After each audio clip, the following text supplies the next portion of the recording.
Hi friends, कैसे हो आप लोग। तो आज हम बात करेंगे कुछ इंपॉर्टेंट टॉपिक के बारे में। इसमें जो हमारा सबसे पहला टॉपिक है आज का, वो है टेस्टिंग ऑफ डीसी मशीन। तो जो टेस्टिंग ऑफ डीसी मशीन का मतलब होता है कि डिश धारा मशीनों का परीक्षण। अब देखो परीक्षण किया क्यों जाता है, तो परीक्षण का जो मेन रीजन होता है वो होता है कि कोई भी जो हमारी मशीन होती है वो किस प्रकार से कार्य कर रही है, उसकी एफिशिएंसी क्या है, वो किस एफिशिएंसी पर कार्य कर रही है। तो इस चीज को फाइंड करने के लिए हम क्या करते हैं, मशीनों में टेस्टिंग की जाती है। अब देखो टेस्टिंग का मेन रीजन क्या होता है। टेस्टिंग का मेन रीजन होता है किसी भी आप जो मतलब मशीन हम प्रयोग करें उसमें जो लॉसेज होते हैं कि उन लॉसेज को किस प्रकार से फाइंड किया जाता है। तो इन टेस्टों के माध्यम से हम क्या करते हैं, उनके लॉसेज को फाइंड करते हैं। तो इसमें जो सबसे पहले आप देख रहे होंगे दो प्रकार के टेस्ट किए हमने।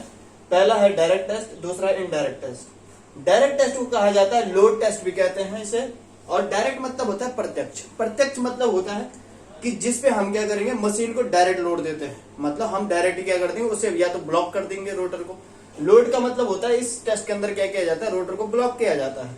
तो इसलिए प्रत्यक्ष। अब देखो ये किसमें किया जाता है, इसे हम ब्रेक टेस्ट भी कहते हैं। ब्रेक मतलब होता है किस चीज को रोकना। तो इस टेस्ट के अंदर क्या किया जाता है, जो रोटर होता है उसे क्या किया जाता है, ब्लॉक किया जाता है या फिर रोका जाता है। दूसरा होता है इसका जो प्रयोग होता है वो छोटी मशीनों में किया जाता है, क्योंकि जो हमारी बड़ी साइज की मशीनें होती हैं उनमें हम ये प्रयोग नहीं कर सकते, उनको रोटर को ब्लॉक नहीं किया जा सकता है। उसके लिए फिर हमको हैवी मशीनरी की जरूरत पड़ेगी उसके रोटर को ब्लॉक करने के लिए। इसलिए इसका प्रयोग सिर्फ किसमें किया जाता है, छोटी मशीनों में किया जाता है। और दूसरा जो हमारा टेस्ट होता है वो होता है इनडायरेक्ट टेस्ट। इनडायरेक्ट टेस्ट जो किया जाता है ये किया जाता है बड़ी साइज की मशीनों में। इसमें जो बड़ी साइज की मशीन देखो, इनडायरेक्ट मतलब होता है अप्रत्यक्ष। अप्रत्यक्ष मतलब जिसमें कोई मतलब प्रत्यक्ष रूप से लोड नहीं दिया जाता है।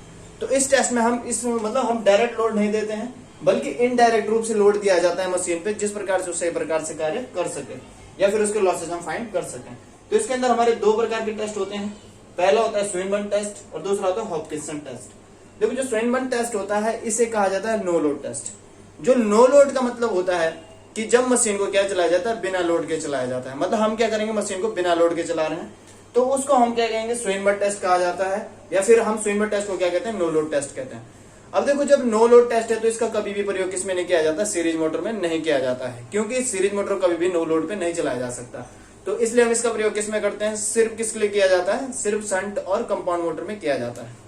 दूसरा जो आता है हमारा होता है हॉपकिंसन टेस्ट या फिर back to back test, regenerative test कहते हैं, या फिर हम इसे कई बार कम्यूटेशन टेस्ट भी कहा जाता है। देखो इसमें क्या किया जाता है, मशीन पे लोड दिया जाता है। तो ये टेस्ट हॉपकिंसन टेस्ट हम दोनों तीन जो आपकी कंपाउंड हो गई, शंट हो गई, सीरीज, तीनों पे ही किया जा सकता है हॉपकिंसन टेस्ट।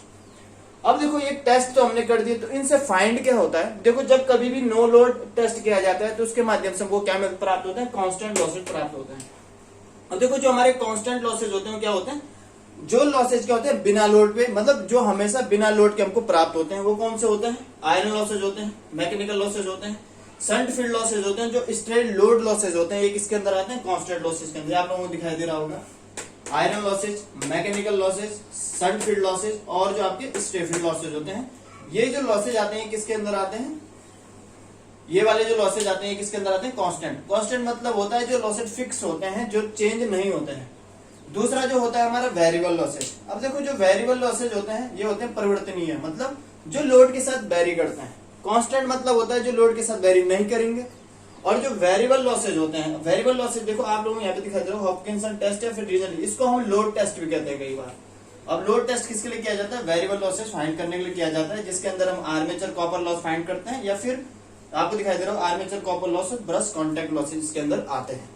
तो इन टेस्टों को हम अब परफॉर्म करेंगे और देखेंगे किस प्रकार से कार्य करते हैं। आई होप आप लोगों को समझ में आ गया होगा। अब हम आगे बात करते हैं। देखो सबसे पहले हम बात करेंगे, ये हमारा टेस्ट के बारे में था। और हम बात करेंगे कुछ इंपॉर्टेंट टॉपिक के बारे में, जो हमारी क्या होती है। सबसे पहले जो टर्मिनोलॉजी आती है हमारी वो आती है एफिशिएंसी। आखिर एफिशिएंसी क्या होती है, ठीक है। जो एफिशिएंसी वो क्या होती है, देखो एफिशिएंसी मतलब होता है, एफिशिएंसी को हम डिनोट करते हैं ईटा से और इसे परसेंटेज से। देखो एफिशिएंसी क्या होता है, आउटपुट अपॉन इनपुट। और एफिशिएंसी क्या होती है, आउटपुट अपॉन इनपुट। अब देखो आउटपुट अपॉन इनपुट, तो जो हमारी एफिशिएंसी वो किस पे डिपेंड कर रही है, सीधा सीधा डायरेक्टली प्रोपोर्शनल किसके होती है, आउटपुट की होती है। कि जितना ज्यादा हमारा आउटपुट होगा उतनी ज्यादा हमारी क्या होगी, मशीन की एफिशिएंसी होगी। एफिशिएंसी मतलब वो किस प्रकार से कार्य कर रही है। एफिशिएंसी मतलब ये कहते हैं कि किसी मशीन को जिस कार्य के लिए रख रखा है उस प्रकार से अगर वो कार्य करती है तो मतलब उसकी एफिशिएंसी क्या है, हाई है। अगर उस प्रकार से कार्य नहीं कर रही, उसमें लॉसेस क्या हो रहे हैं, ज्यादा हो रहे हैं, तो हम कह सकते हैं कि उस मशीन की एफिशिएंसी क्या है, लो है। अगर किसी मशीन में लॉसेस ज्यादा होते हैं तो उसकी एफिशिएंसी हमेशा क्या होगी, लो होगी। अगर किसी मशीन में लॉसेस कम होते हैं तो उसकी एफिशिएंसी क्या हो जाती है, फिर हाई हो जाती है। अब आपको दिखाई दे रहा होगा एफिशिएंसी क्या होता है, आउटपुट अपॉन इनपुट। अब देखो अगर हम बात करते हैं मोटर की, तो मोटर के केस में क्या होता है, देखो मोटर को दिया जाता है इनपुट, क्योंकि मोटर क्या दिया जाता है, इनपुट दिया जाता है। तो हम इसे लिख सकते हैं input minus losses upon input. ठीक है। अब देखो इनपुट मतलब जो मोटर को इनपुट दिया जाता है, क्योंकि अगर हम किसी मोटर की बात कर रहे हैं, जैसे अगर हम एक एग्जांपल देखते हैं, अगर हमने माना यहाँ पे एक मोटर बनाई है, शंट मोटर बनाई है, तो इसे क्या दिया जाएगा, इसे इनपुट दिया जाता है। ठीक है, इसे क्या दिया जाता है, इनपुट दिया जाता है। इसलिए हम क्या करते हैं, जो मोटर की कंडीशन अगर हमारी होती है तो मोटर की कंडीशन में क्या हो जाता है, input minus losses upon input, क्योंकि मोटर क्या दिया जाता है, इनपुट दिया जाता है। ठीक है, तो आप इस प्रकार से लिख सकते हो। अब दूसरी बात करते हैं हम, ये आपने समझ गए। ठीक है, अब अगर हम बात करें जनरेटर की, वैसे जनरेटर में हम जनरेटर में भी पढ़ेंगे, तो जो जनरेटर होता है, जनरेटर के केस में क्या होता है, अगर हम एफिशिएंसी की बात करें तो एफिशिएंसी क्या होता है, आउटपुट अपॉन इनपुट होगा तो वही, लेकिन टर्म्स थोड़ा बदल जाती है, क्योंकि जनरेटर से क्या लिया जाता है, आउटपुट लिया जाता है। तो हम लिख सकते हैं ये टर्म होती है मोटर के केस में, और जनरेटर के केस में क्या हो जाएगा, आउटपुट प्लस लॉसेस, क्योंकि जनरेटर से हमेशा ही हम क्या लेते हैं, आउटपुट प्राप्त करते हैं, इसलिए जनरेटर के केस में ये वाला फॉर्मूला होता है। और जनरेटर को हमेशा ही इनपुट दी जाती है इलेक्ट्रिकल पावर, और ली किससे जाती है, क्योंकि जो एफिशिएंसी ये क्या है, एक इलेक्ट्रिकल एफिशिएंसी की हम बात कर रहे होते हैं। तो अगर हम मोटर की बात करें तो मोटर को इनपुट दिया जाता है, इसलिए इनपुट माइनस लॉसेज होता है। और जो जनरेटर होता है उससे क्या लिया जाता है, आउटपुट लिया जाता है, इसलिए आउटपुट प्लस लॉसेज हमारे आते हैं। तो आप इस प्रकार से इनको आइडेंटिफाई कर सकते हो, अगर पेपर में आता है तो आप इस प्रकार से फॉर्मूला देख सकते हो। अब हम बात करते हैं जो हमारा सबसे पहला जो टेस्ट आता है इसके अंदर, वो आता है स्वेनबर्न टेस्ट। ठीक, अब देखो स्वेनबर्न टेस्ट की हम मेन बातें करेंगे। मैं कुछ टर्म इंग्लिश में भी लिखूंगा, कुछ हिंदी में भी लिखूंगा, जिससे आप लोगों को आसानी हो और आप आसानी से उसे समझ सकें। देखो जो स्वेनबर्न टेस्ट होता है, अगर हम स्वेनबर्न टेस्ट की बात करें तो स्वेनबर्न जो हमारा टेस्ट होता है, ठीक है, जो हमारा स्वेनबर्न टेस्ट होता है, पहले हम इसके कुछ इंपॉर्टेंट पॉइंट की बात कर लेते हैं। जो स्वेनबर्न टेस्ट होता है उसके इंपॉर्टेंट पॉइंट की कुछ बात कर लेते हैं। देखो जो इसके इंपॉर्टेंट पॉइंट होते हैं, पहला, ठीक है, इसे किस पर प्रयोग किया जाता है, नो लोड पर प्रयोग किया जाता है। किस पे यूज किया जाता है, नो लोड पर क्या किया जाता है, यूज किया जाता है, या फिर प्रयोग किया जाता है, प्रयोग किया जाता है। किस पर प्रयोग किया जाता है, नो लोड पर प्रयोग किया जाता है। दूसरा पॉइंट होता है किसे किस पे किया जाता है, नो लोड पर प्रयोग किया जाता है। और इससे हम क्या करते हैं, देखो अब नो लोड पे प्रयोग किया जाएगा तो क्या फाइंड करेंगे, फिर नो लोड के जो लॉसेज होंगे, जो निर्बाध हानियां होंगी, वो क्या किए जाएंगे, प्राप्त किए जाएंगे। और इसमें जो फ्लक्स होता है, फ्लक्स मतलब होता है, ठीक है, जो आपका फ्लक्स होता है, फ्लक्स क्या होता है, हमेशा क्या होता है, नियत होता है। नियत मतलब होता है कांस्टेंट। क्या होता है, हमेशा क्या होगा, कांस्टेंट होगा। फ्लक्स क्या होता है, हमेशा क्या होता है, कांस्टेंट होता है। और जो मेन पॉइंट तीसरा आता है, इसका उपयोग हमेशा ही, इसका उपयोग हमेशा किस में किया जाता है, उपयोग किस में किया जाता है, कंपाउंड और या फिर कंपाउंड एंड शंट मोटर में। ठीक है, तो इसका एक चीज में किया जाता है, कंपाउंड और शंट मोटर में। और जो चौथी चीज मेन होती है, इसका उपयोग कभी भी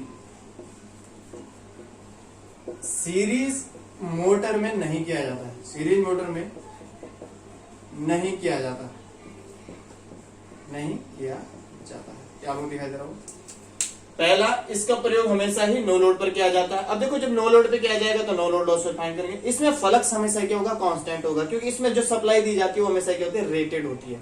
और जो फ्लक्स होता है वो सप्लाई पे डायरेक्ट रेटेड, मतलब डायरेक्ट सप्लाई पे डिपेंड करता है। ठीक है। दूसरा होता है इसका उपयोग किसमें होता है, कंपाउंड और शंट मोटर में किया जाता है। और इसमें इसका प्रयोग कभी भी किसमें नहीं किया जा सकता है, इसका प्रयोग कभी भी किसमें नहीं किया जा सकता है, सीरीज मोटर में नहीं किया जा सकता है। क्योंकि सीरीज मोटर में क्यों नहीं किया जा सकता है इसको भी समझ लेते हैं। क्योंकि देखो इसमें क्या होता है, सीरीज मोटर में अगर हम नो लोड पे कर रहे हैं, नो लोड का मतलब होता है कि निर्भार पे।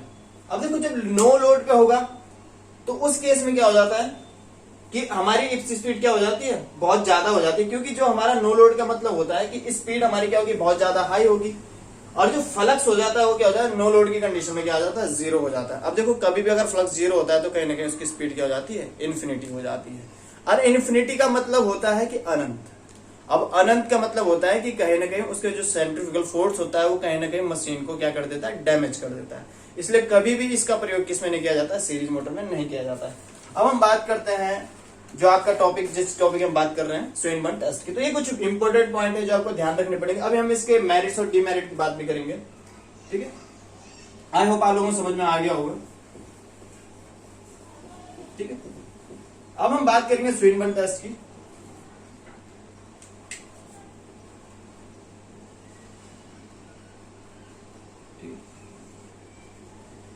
ये इस प्रकार से उसका डायग्राम बना रहा हूं।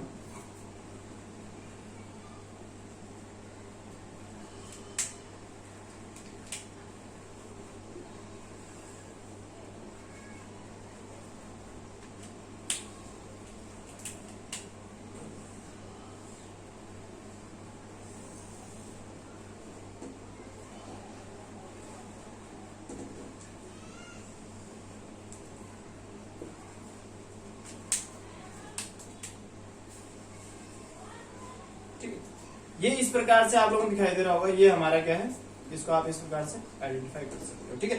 यहाँ पे हम एक रेजिस्टेंस लगाते हैं इसमें, जो आपको दिखाई दे रहा होगा। यहाँ पे क्या लगाया जाता है, रेजिस्टेंस लगाया जाता है। ये इस प्रकार से हमने क्या लगा रखा है, रेजिस्टेंस। ये वेरिएबल रेजिस्टेंस है और ये भी क्या है, एक रियोस्टेट है जो हमने यहाँ पे प्रयोग कर रखा है।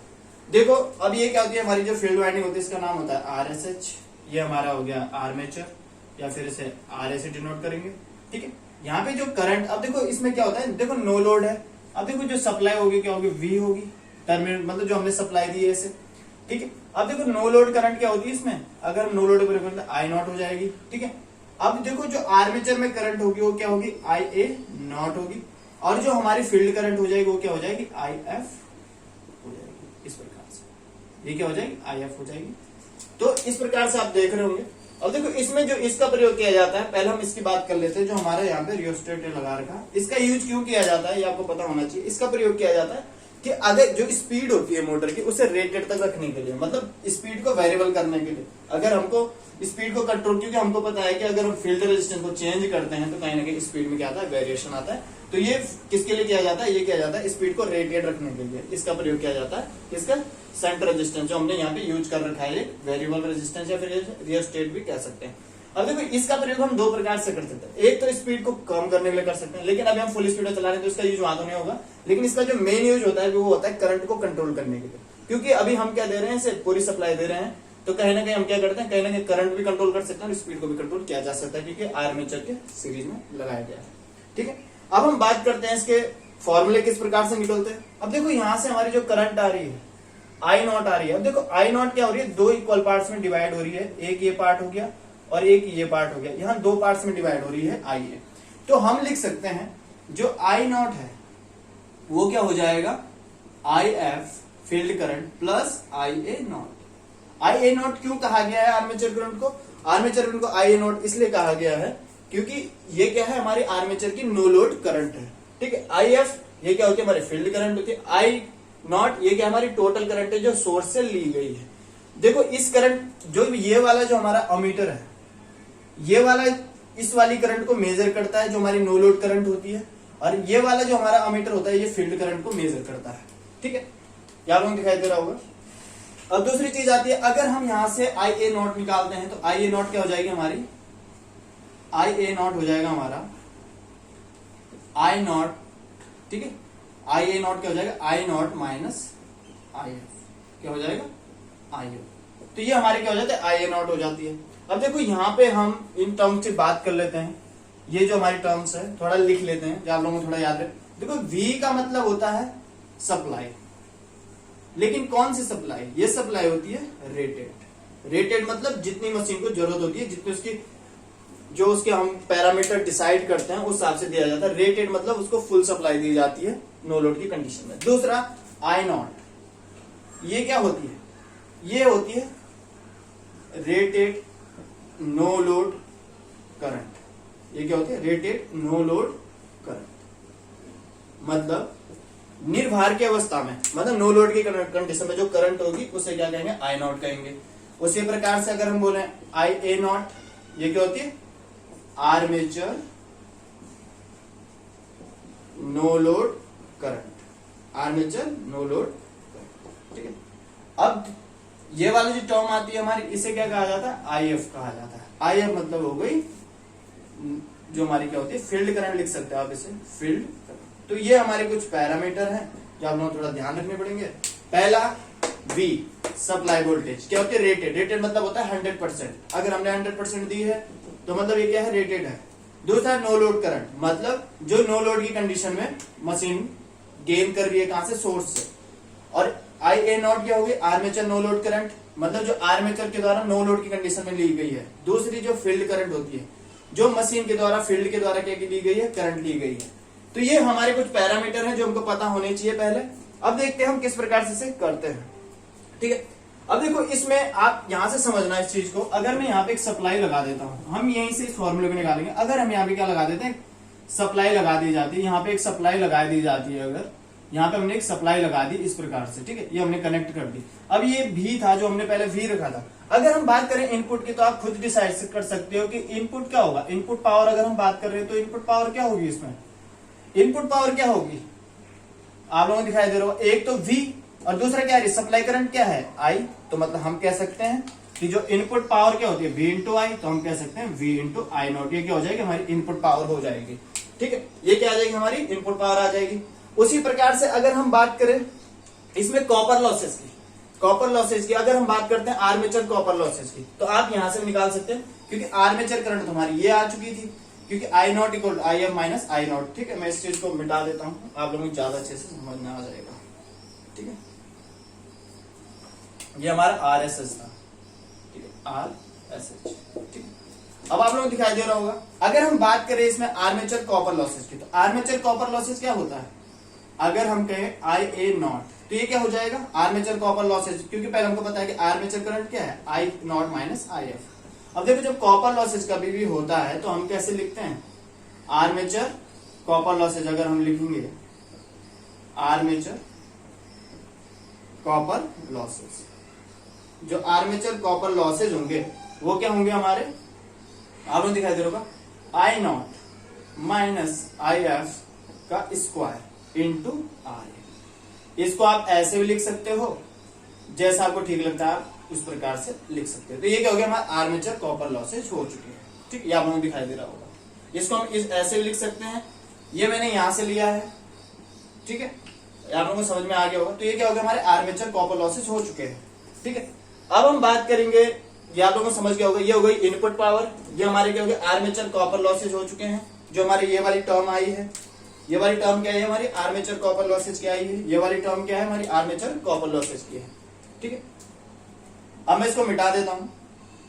डायग्राम आप लोग आई होप आप लोगों ने बना लिया होगा। फिर हम बात करते हैं कुछ, ये हमने फॉर्मूले जो निकाले हैं हमारे काम आएंगे, क्योंकि देखो अगर हम बात कर रहे हैं कांस्टेंट लॉसेज की, तो एक्चुअल जो कांस्टेंट लॉसेज होता है, क्योंकि अगर जो जितनी हमने पावर दी है इस टाइम पे, क्योंकि हमने पावर क्या दी है? वी आई नॉट दी है, वो दो प्रकार से जा रही है।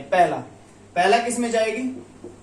आर्मेचर कॉपर लॉसेज जो हमने लिखे हैं आई नॉट आई एफ का स्क्वायर इंटू आर है, ठीक है। इसको मैंने पहले कहा, आप इसको यूं भी लिख सकते हो और यूं भी लिखा जा सकता है, ठीक है। ये दोनों ही टर्म एक है, ठीक है, ये दोनों ही टर्म क्या है? एक है। तो हम इसको ऐसे ऐसे लिख सकते हैं। अब देखो इसमें जो हम टोटल पावर देंगे वो किस में जाएगी? लॉसेस में जाएगी, क्योंकि हमने कोई भी भार नहीं है मशीन पे दे रखा, कोई भी कार्य मुझसे करवाने रहे, हम सिर्फ क्या कर रहे हैं? जितनी पावर जाएगी वो किस में जाएगी? लॉसेस में जाएगी। तो यहां से क्या जो हमने इनपुट दिया है पहला लॉसेस, तो हमारे कौन सा हो गया? ये हो गया हमारा कॉपर लॉसेस, ठीक है। प्लस दूसरा क्या होता है हमारा, अगर हम बात करें कांस्टेंट लॉसेस, तो कांस्टेंट लॉसेस क्या होंगे, WC से हम डिनोट कर रहे हैं कांस्टेंट लॉसेस को। तो देखो ये कांस्टेंट लॉसेस में कौन से आ गए हमारे, कांस्टेंट लॉसेस में आ जाते हैं हमारे आयरन लॉसेज या फिर मैकेनिकल, जो मैं आपको लिखा चुका हूं पहले, ये जो हमारे मैकेनिकल लॉसेज होते हैं ये किस में आते हैं, ये आते हैं कांस्टेंट लॉसेज में। तो जितनी भी पावर देंगे वो दो पार्ट्स में डिवाइड हो रही है, एक इसमें और इसमें, और हमको निकालना कौन सा टर्म है, हमको निकालनी है ये वाला टर्म, कौन सा, कांस्टेंट लॉसेज। तो हमारा कांस्टेंट लॉसेज क्या हो जाएगा, हमारा हो जाएगा कांस्टेंट लॉसेज क्या हो जाएगा, हम लिख सकते हैं VI0 माइनस I0 IF का स्क्वायर। तो ये हमारे क्या हो जाते हैं, कांस्टेंट लॉसेज हमारे यहाँ पे आ जाएंगे। तो इस प्रकार से आप इसे लिख सकते हो, सॉरी RA भी लिखना है यहाँ पे, ठीक है ठीक है। तो ये क्या हो गया VI0 और ये हो गया हमारा, ठीक है, ये हमारे क्या आ गया कांस्टेंट लॉस, और यही हमको इसमें फाइंड करना था जो हमने निकाल चुके हैं। तो ये हमारे क्या है, ये हमारे क्या है, नो लोड लॉसेज है, इसको आप लिख सकते हो नो लोड लॉसेज, ठीक है ठीक है। ये हमारे हो चुके हैं। अब देखो हम कुछ एफिशिएंसी के फॉर्मूले की बात कर लेते हैं, फिर हमारा ये टॉपिक लगभग पूरा हो जाएगा, ठीक है। आई होप आप लोगों को समझ में आ चुका होगा, ठीक है। मैं इसे मिटा रहा हूं,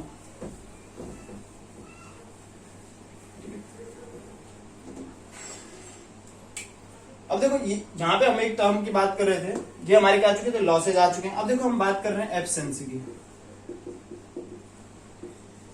एफिशिएंसी मैंने मोटर के केस में क्या कहा था, मैंने कहा था अगर एफिशिएंसी को डिनोट करते हैं ईटा से डिनोट किया जाता है, ये होता है इनपुट माइनस लॉसेज, बताया था मैंने स्टार्टिंग में बताया था, input minus losses upon input.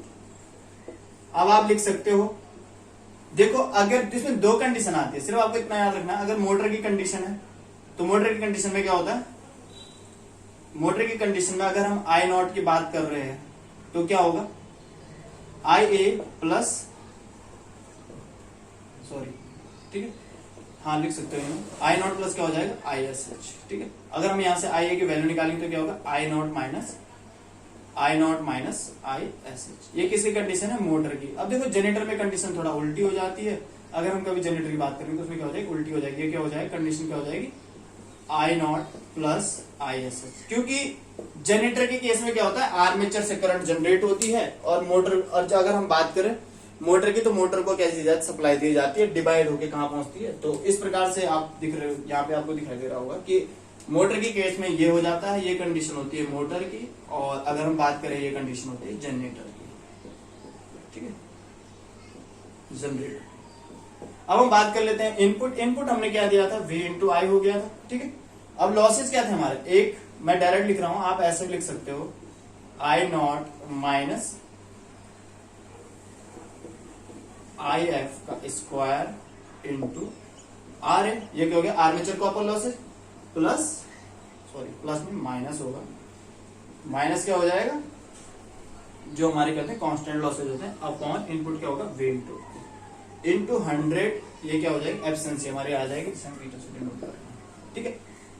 अब हम इसको यूं भी लिख सकते हैं V into I minus I square RA plus minus WC upon क्या हो जाएगा आपका V इंटू आई। तो ये हमारा किसका हो जाता है, फॉर्मूला हो जाता है, इसे आप 100 से इंटू करके एफिशिएंसी आपकी निकल सकती है। तो इस प्रकार से देखो जनरेटर के केस में कुछ नहीं होगा, सिर्फ थोड़ा बहुत चेंजेस करने पड़ेंगे हमको।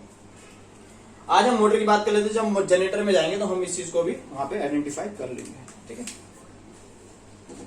अब हम कुछ इसके पैरामीटर की बात कर लेते हैं, ये आप लोगों को समझ में आ गया होगा, आई हो, ठीक है ठीक है। अब मैं इसे मिटाने जा रहा हूं, आप लोगों को समझ में आ चुका होगा, ठीक है।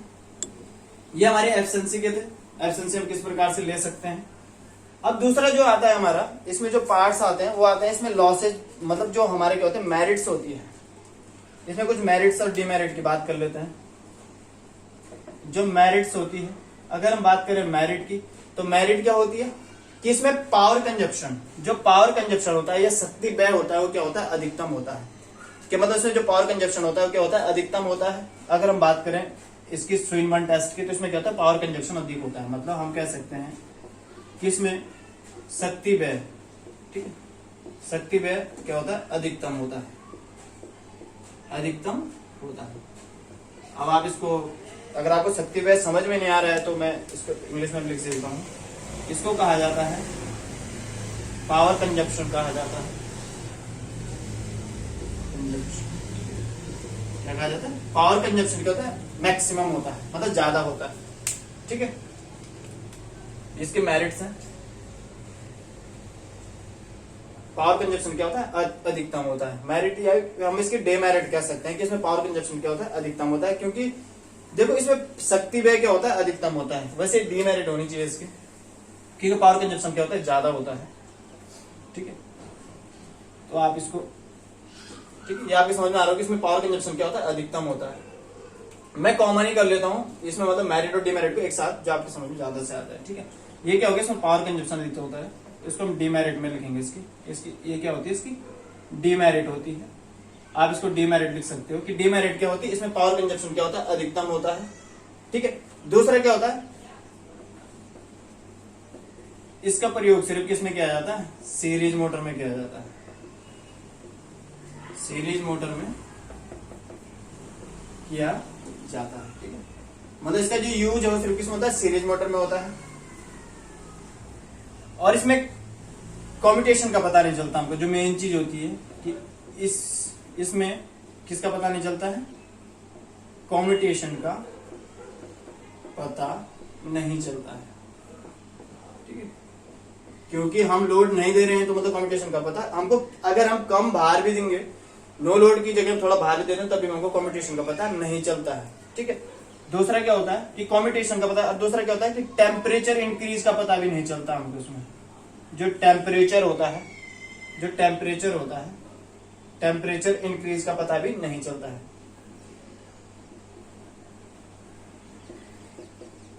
का पता नहीं चलता है। तो ये कुछ इसकी डीमेरिट्स हैं। मेरिट्स इसमें बस वही है कि इसके हम ज्यादातर, क्योंकि देखो इसकी पूछी ज्यादातर क्या जाती है? डीमेरिट्स के बारे में ही बात होता है। अगर हम बात करें इसके मेरिट्स की, तो मेरिट क्या होता है कि इसके माध्यम से हम क्या कर सकते हैं? नो लोड लॉसेस फाइंड कर सकते हैं।